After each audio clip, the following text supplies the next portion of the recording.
अध्याय ऐकणाऱ्यांसाठी महत्त्वाची सूचना आहे. कृपया अध्याय ऐकताना तो अपूर्ण असताना मध्येच बंद करून अध्यायाचा अपमान करू नये. अध्याय संपूर्ण ऐकावा. अध्याय 36. परज्ञदोष ब्राह्मणांचा आचारधर्म. हा अध्याय पठन केल्यास आपणास पतिनिंदेचा दोष जाईल व स्वधर्माचरणाचे महत्त्व कळेल.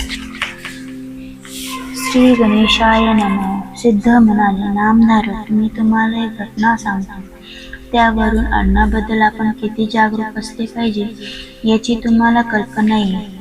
त्यावेळी गाणगापुरात एक सदाचारी बहुश्रुत वेदाभ्यासी कर्मठ ब्राह्मण राहत असत. ते कोरडी भिक्षा मागून कुटुंबाचे पालनपोषण करत असत. ते कोणाकडेही भोजनास जात नसत. त्यांच्या 5 पत्नी मात्र रागीट व लोभी होत्या. श्रीगुरूंच्या वास्तव्यामुळे गाणगापुरात दर दिवशी समाराधना असे. तिथे धनिकांनी दिलेल्या पक्वान्नांचे मेजवानींचे ब्रह्मजन तोंड भरून कौतुक करायचे. ते ऐकून त्या ब्राह्मणी व्यथित होत असत आणि आपले पती परज्ञ घेत नाहीत म्हणून आपल्याला हे सुवास्य अन्न खायला मिळत नाही असे म्हणून त्यांची नेहमी निंदा करत असत. एकदा एका श्रीमंत ब्राह्मणाने पितृश्राद्धानिमित्त गाणगापुरातील अनेक ब्राह्मण दाम्पत्यांना भोजनास निमंत्रण दिले होते आणि ते वस्त्रासह द्रव्यदक्षिणाही देणार होते. ब्राह्मणीने आपल्या पतींकडे तेथील मिष्टाभोजन खाण्याची इच्छा व्यक्त केली आणि तुम्हाला यायचे नसेल तर मला तरी जाऊ द्या असा हट्ट धरला. तेव्हा त्यांनी नाईलाजाने परवानगी दिली. त्या भोजनासाठी गेल्या तेव्हा ते धनिक ब्राह्मण म्हणाले, बाई, तुम्ही एकट्या येऊ नका, पतींना बरोबर घेऊन या. तेव्हा त्या मनोमन चरफडल्या आणि पतीमुळे आपली कुटुंब नव्हते असा विचार करून श्रीगुरूंच्या आश्रमात गेले. त्यांना आपली व्यथा सांगितली. त्यावर ते हसले. त्यांनी त्यांच्या पतींना बोलावून घेतले व त्यांना पत्नीसमवेत भोजनात जाण्याची आज्ञा केली. मग ते दाम्पत्य जेवणावेळी गेले. ब्राह्मणी मिष्टान्नावर आनंदाने ताव मारू लागल्या. तेवढ्यात त्यांना एक विलक्षण दृश्य दिसले. त्यात सूक्ष्मदेहाने आलेले कुत्रे व डुकरे पात्रामध्ये तोंड घालून ते अन्न खात आहेत. हे पाहून त्यांना किळस वाटली. त्या अन्न टाकून उठल्या. त्याचे पतीही उठले. मग ते दोघे श्रीगुरूंपाशी आले. ब्राह्मणींनी त्यांना जे पाहिले ते सांगितले. तेव्हा श्रीगुरू म्हणाले, बाई, आपले पती परज्ञ घेत नाहीत म्हणून तुम्ही त्यांना नेहमीच दोष द्यायचे. ते किती चुकीचे होते हे आता तरी तुमच्या लक्षात आलेच असेल. ते ऐकून ब्राह्मणींना पश्चाताप वाटू लागला. त्यावेळी त्यांना दुराग्रहामुळे व्रतभंग झाला म्हणून त्यांचे पती त्यांच्यावर संतापले होते. श्रीगुरूंनी त्यांचीही समजूत काढली. म्हणाले, हो, तुम्ही पत्नीच्या इच्छेने तिथे गेला होतात म्हणून तुम्हाला दोष लागत नाही. झाले ते बरेच झाले. तर तुमच्या पत्नी परज्ञाचे नावही काढणार नाही. परज्ञ न घेण्याचा तुमचा संकल्प अगदी सत्य आहे. पण पितृकार्य, देवकार्य अशा प्रसंगी भोजनासाठी ब्राह्मण मिळत नाही म्हणून कोणी गृहस्थ चिंतेत असाल तर मात्र अडून राहू नका. तुम्ही तिथे गेला नाही तर तुम्हाला दोष लागेल. आपले गुरु शिष्य, वैदिक ब्राह्मण, मामा, सासरे, भावंड, सुजन्य, गृहस्थ आणि ब्राह्मणा वाचून अडलेले त्यांच्या घरी जेवावे. गायत्री मंत्राचा जप केल्याने परान्न सेवनाचा दोष जातो. सूर्यग्रहण, चंद्रग्रहण या काळात अन्न सेवन करू नये. सोयर सुतक असणाऱ्यांकडे जेवू नये. अशा प्रकारे ब्राह्मणांनी आचारधर्म पाळला तर देवही त्यांना वश होते. पण त्यांनी आचारधर्म सोडल्यामुळेच त्यांना दारिद्र्य आलेले आहे. मग श्रीगुरूंनी ब्राह्मणांच्या आचारविचाराविषयी सांगितले. ते म्हणाले, ब्राह्मणांनी पहाटेच उठावे. गुरु, त्रैदेव, सूर्य, नवग्रह, सनकादिक ऋषी, नारद, तुंगरू, सिद्धपुरुष, योगीजन, सप्तर्षी, पुत्रदेवता व इष्टदेवतांचे स्मरण करावे. प्रातस्मरणाचे श्लोक म्हणावे. लघुशंका, शौच, दंतधावन करावे. हातपाय धुवावे. स्नानापूर्वी, स्नानानंतर, निघण्यापूर्वी, उठल्यावर, भोजनापूर्वी व नंतर, जांभई व शिंग घाल्यावर, लघुशंका व शौचार केल्यावर व आरसरल्यावर, काही अशुभ पाहिल्यावर खाली बसून स्वस्थ चिंताने आचमन करावे. आचमनासाठी पाणी नसेल तर आपले डोळे व कान यांना हाताने स्पर्श करावा. ब्राह्मणाच्या उजव्या कानाजवळ अग्नी, वायू, अपोदेवता, चंद्र, सूर्य, इंद्र आणि वरुण या सप्तदेवता सूक्ष्म रूपाने असतात. शौचासाठी नैऋत्येस जावे. त्या समयी डोक्यावर उपरणे घ्यावे, जानवे उजव्या कानात अडकावे, मान खाली घालून बसावे, बोलू नये, इकडे तिकडे पाहू नये, सुकलेल्या पाचवळ्यावर बसावे, उभ्याने लघुशंका करू नये, शौचासाठी पाणी मिळाले नाही तर अपधर्व म्हणून मृत्युक्तीने स्वच्छ करावे. त्यानंतर श्रीगुरूंनी त्या ब्राह्मणांना सदाचारी ब्राह्मणाचे आचरण कसे असावे हे सांगितले. हरिओम. याप्रमाणे अध्याय पूर्ण झाला.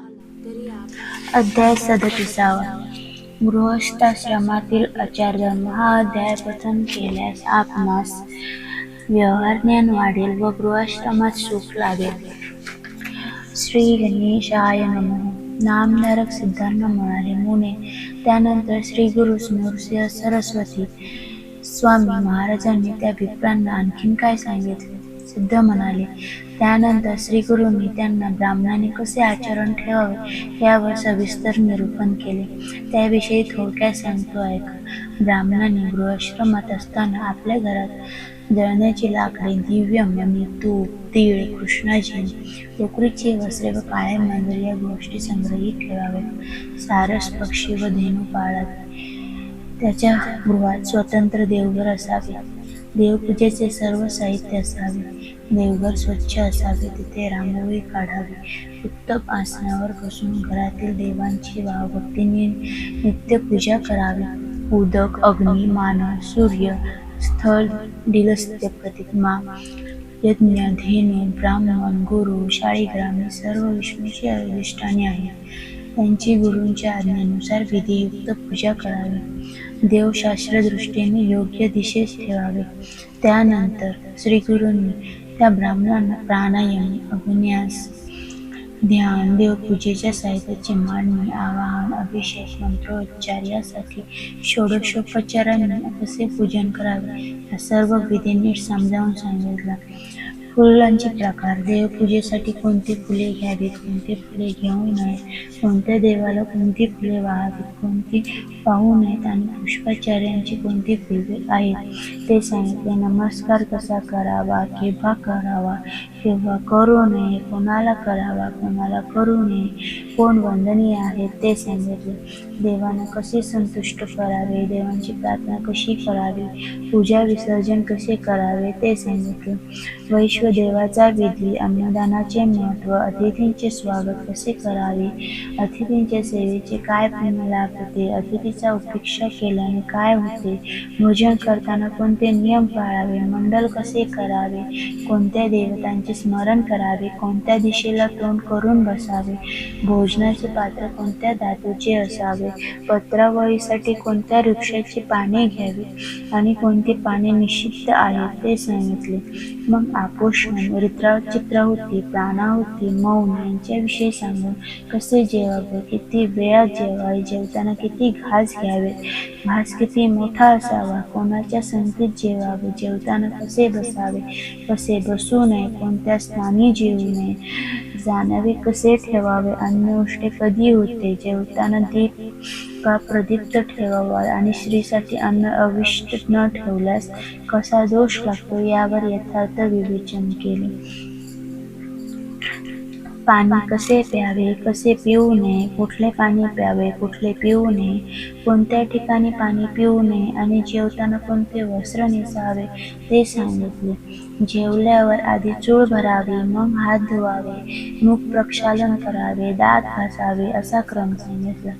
काय खावे, काय खाऊ नये, तिथी, वारी, दिवसा रात्री कोणते अन्न पदार्थ निषिद्ध असतात, कोणते दूध वर्ज्य असते, पर्जन्य काळी कोणते पाणी धोक्याचे असते, कोणते अन्न शिळे असते, कोणत्या स्पर्शाने अन्न अग्राह्य होते, तांबूळ कोणी भक्षण करावा, कोणी करू नये, तांबूळ तयार करताना पाणी कसे घ्यावे, तांबूळ व सुपारी यांचे गुणदोष काय आहे, भोजनानंतर काय करावे, झोपण्याची खाट कशी असावी, ती कोणत्या लाकडाची असावी व विणण्याचे शुभ मुहूर्त व शुभ वार कोणते, त्यांची काय फले आहेत, कुठे कसे निजावे, कुठे निजू नये, रात्री शयन करताना कोणती स्तोत्रे म्हणावे, स्त्रीसंग केव्हा करावा,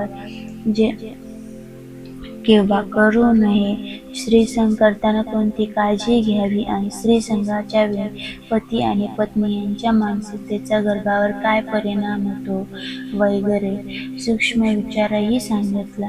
श्री गुरु त्या ब्राह्मणांना म्हणाले, अहो, अशा प्रकारे गृहस्थाश्रमात विवेकयुक्त सुविचारपूर्वक शास्त्रविधीला अनुसरून वागणारा मनुष्य देवांनाही वंद्य होतो. त्याला धान, मान, यश, सिद्धी, आयुष्य, आरोग्य, उत्तम संतती यांचा लाभ होतो. ते ऐकून त्या ब्राह्मणांनी कृतज्ञतेने श्रीगुरूंचे पाय धरले व म्हणाले, स्वामी, तुम्ही खरोखर उदार करते आहात. तुम्ही मला ज्ञान देऊन माझे अज्ञान दूर केले, त्यामुळे मी धन्य झालो आहे. तरी यापुढेही अशीच कृपा दृष्टी ठेवा. यावेळी त्यांचा मनोभाव जाणून श्रीगुरू अतिशय प्रसन्न झाले. त्यांनी त्यांना आशीर्वाद दिला. म्हणाले, विप्र, आता तुम्हाला भिक्षा मागावी लागणार नाही. तुमचे सर्व मनोरथ पूर्ण होतील. तुम्ही सुखात राहाल. तुमची मुले बाळे आनंदात राहतील. सिद्ध म्हणाले, नामधारक, श्री गुरुचरित्र हा ग्रंथ इतका प्रभावी आहे की याचे श्रवण पठणाने अज्ञानाचे निरसन होऊन मनुष्य ज्ञानी होतो. त्याला सर्व अभीष्ट प्राप्त होते. त्याचे कल्याण होते. हरि ओम. याप्रमाणे अध्याय पूर्ण झाला. अध्याय 38. भास्कर ब्राह्मणांची समाराधना. हा अध्याय पठन केल्यास आपणास घरात अन्नधान्याची कमतरता पडणार नाही.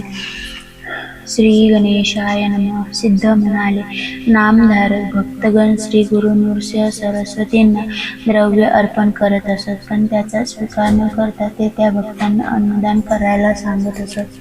त्यामुळे गाणगापुरात नित्य समाराधना चालत असत. एकदा काश्यप गोत्रातील भास्कर नावाचे गरीब ब्राह्मण श्री गुरूंच्या दर्शनासाठी आले होते.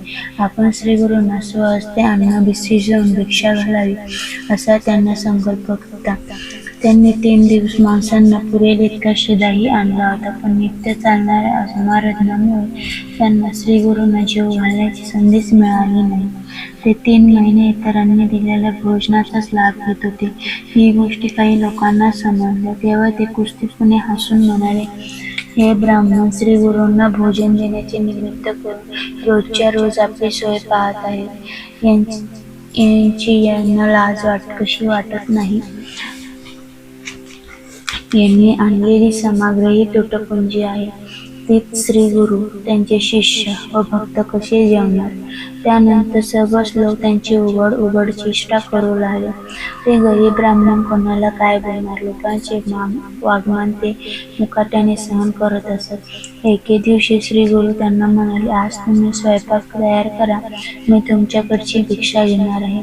ते ऐकून आनंदी झालेल्या भास्करांनी बाजारातून तूप, भाजी आदी वस्तू आणून सोहळ्याने स्वयंपाक तयार केला. ही गोष्ट ब्राह्मणांना कळताच आज मोठा समारंभ होणार नाही हे लक्षात घेऊन ते सर्वजण घरी जायला निघाले.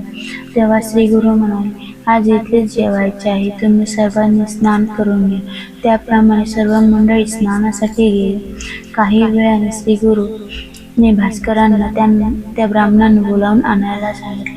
त्याप्रमाणे त्यांनी नदीवर जाऊन ते सर्वांना श्री गुरूंचा निरोप सांगितला. तेव्हा ते म्हणाले, मठातील सामग्रीने एवढ्या लोकांचा स्वयंपाक तयार व्हायला संध्याकाळी येईल. मग तिथे येऊन आम्ही काय करणार. म्हणून तुम्ही स्वयंपाक करून आधी श्री गुरूंना जेवू घाला. भास्करांनी मठात येऊन श्री गुरूंना ब्राह्मणांचा विचार केला. तेव्हा ते म्हणाले, मी त्या सर्वांना पंक्तींना घेऊनच जेवणार आहे आणि तुम्ही आम्हाला वाढायचे आहे. ते ऐकून ते विचारात पडले. 2-3 माणसांना पुरेल एवढ्या स्वयंपाकामध्ये हा मोठा ब्रह्मसमाज कसे जेवणार याचीच त्यांना चिंता वाटू लागली. मग श्री गुरु आपले सत्व राखतील अशी त्यांची दृढ श्रद्धा होती. मग श्री गुरूंनी शिष्यांना पाठवून त्या सर्व ब्राह्मणांना मठात बोलावून घेतले. त्यांना 4000 पत्रावळी तयार करायला सांगितल्या. मग त्यांच्याच आज्ञेने भास्करांनी सर्व ब्राह्मणांना सहकुटुंब जेवायला येण्याचे निमंत्रण दिले. तेव्हा ते म्हणाले, आज मठात मोठ्या स्वयंपाकाची तयारी दिसत नाही आणि तुमचे अन्नही पुरेसे नाही. मग आमच्या पात्रात एक शीत वाढणार आहात काय? यावर ते काहीच बोलले नाहीत. श्री गुरूंवर भार टाकून ते गप्प राहिले. त्यानंतर त्यांनी श्री गुरूंची भक्तिभावाने पूजा केली. मग त्यांच्या आज्ञेनुसार स्वयंपाकाची सर्व भांडी त्यांच्या सन्मुख आणून ठेवली. श्री गुरूंनी त्यांना स्वतःचे वस्त्र दिले आणि त्या वस्त्राने भांड्यावर आच्छादन घालण्यास सांगितले. त्यांनी तसे केल्यावर श्री गुरूंनी अभिमंत्रित जलाने त्या भांड्यावर प्रोक्षण केले. मग ते भास्करांना म्हणाले, पत्रावळी मांडलेले आहेत, आता वाढायला घ्या. हे वस्त्र काढून टाकू नका. हे किंचित बाजूला सरकून या पात्रातील अन्न दुसऱ्या पात्रांमध्ये काढून घ्या आणि मगच वाढा. त्याप्रमाणे त्यांनी एक पत्रावळी अन्न वाढण्यास प्रारंभ केला. श्री गुरूंनी आणखी काही ब्राह्मणांना वाढवण्याचे काम सांगितले. तेव्हा तेही भरभर वाढू लागले. हे सर्व मंडळीचे जेवढे अन्न भरून येत होते तेवढे अन्न मूळ पात्रामध्ये पुन्हा भरलेले दिसत होते. ते पाहून वाढप्यांना व पंक्तींना बसलेल्या सर्व ब्राह्मणांना मोठे आश्चर्य वाटत होते आणि श्री गुरूंच्या अगाध लीलाचे कौतुकही वाटत होते. श्री गुरूंच्या पंक्तीला बसून सर्व ब्राह्मणांनी उत्तम भोजनाचा पुरेपूर स्वाद घेतला. त्यांनी प्रत्येकाला तांबूळ देण्याचीही व्यवस्था केली होती. मग ब्राह्मणांची कुटुंबे जेवली. त्यानंतर गावातील सर्व जातीच्या लोकांनी तिथे येऊन भोजन केले. पाथ्यस्थ जेवले, गुरेवासरे जेवली. पोटभर अन्न खाऊन पशुपक्षी तृप्त झाले. त्या दिवशी गाणगापुरात कुणीही उपाशी राहिला नाही. तरीही ती पात्रे तशीच भरलेली होती. त्यानंतर श्री गुरूंनी वस्त्र काढून घेतले आणि पात्यातील अन्न जलचरांना घालण्यास सांगितले. भास्कराचा आनंद काय वर्णन करावा. त्यांनी श्री गुरूंना कृतज्ञतेने नमस्कार केला, त्यांचे स्तुती केली. श्री गुरूंनी त्यांना तुमचे दारिद्र्य दूर होईल, तुमचे पुत्र पौत्र सुखी होतील असा उत्तम आशीर्वाद दिला. या घटनेमुळे श्री गुरूंची सर्वात मोठी कीर्ती झाली. हरि ओम. याप्रमाणे अध्याय पूर्ण झाला. तरी आपणास हा व्हिडिओ आवडल्यास यास आपण लाईक व शेअर करा, चॅनलला सबस्क्राईब करा आणि कमेंट बॉक्समध्ये अवधूत चिंतन श्री गुरुदेव दत्त महाराज की जय असे लिहा.